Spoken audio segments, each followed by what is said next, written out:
안녕하십니까 시청자 여러분, 이주천TV의 이주천입니다. 오늘 2023년 6월 2일이 되겠습니다. 날씨가 갈수록 더워지고 있습니다.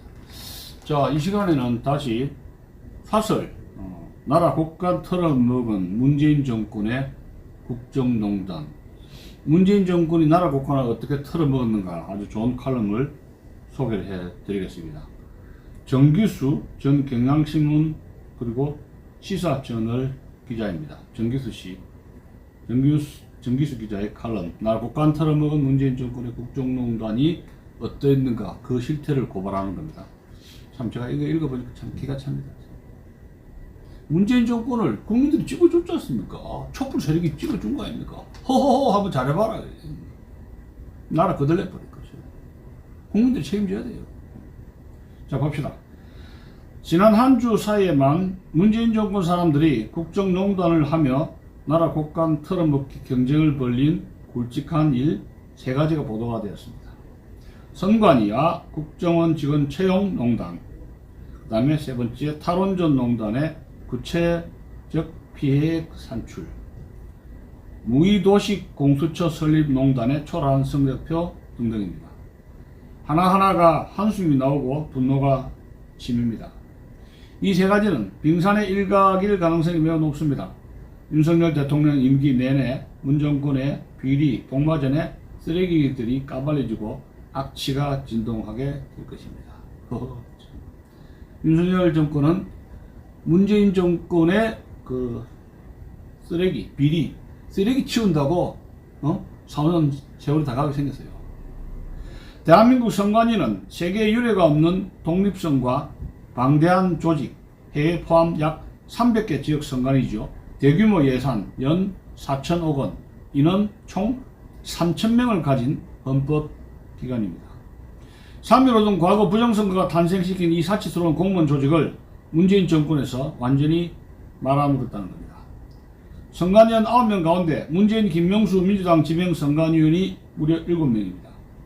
80%가 문재인 사단이니 그 밑의 늙은 간부들이 일제히 좌양좌였습니다. 임기가 6년인 이들은 윤석열 정부 1년이 지난 지금까지도 건재합니다. 건재를 자랑하고 있습니다.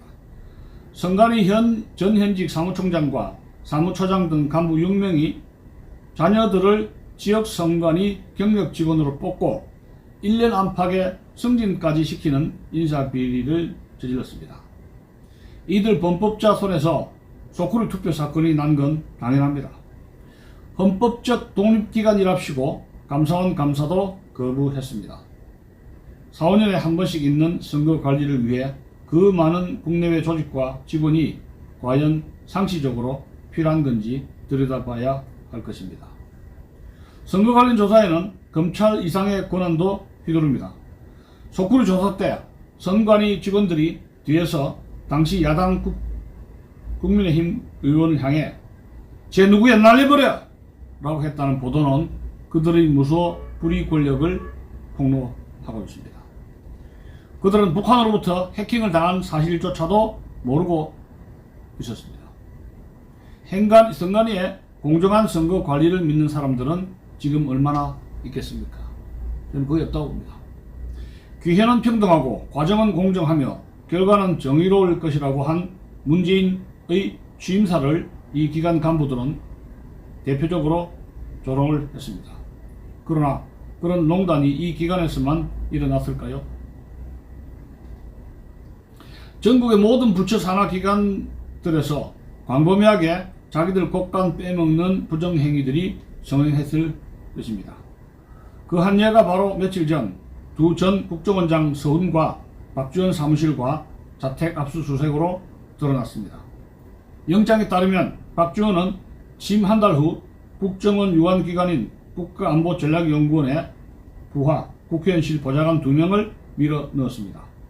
안보 분야 박사급이 일해야 할 곳에 자기 가방 들어준 가방모찌 사람들을 취직시킨 것입니다.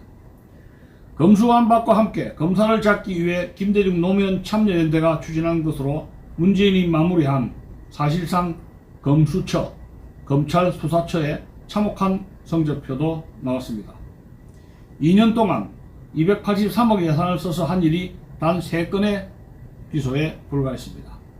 문재인 정권의 충견 조직으로 출발해 외딴 섬이 되어버린 공수처를 떠난 검사가 공직 생활 중 몸은 가장 편했던 반면 마음은 가장 불편한 시기였다고 회고했습니다. 이것이 그들의 비참한 현주소입니다.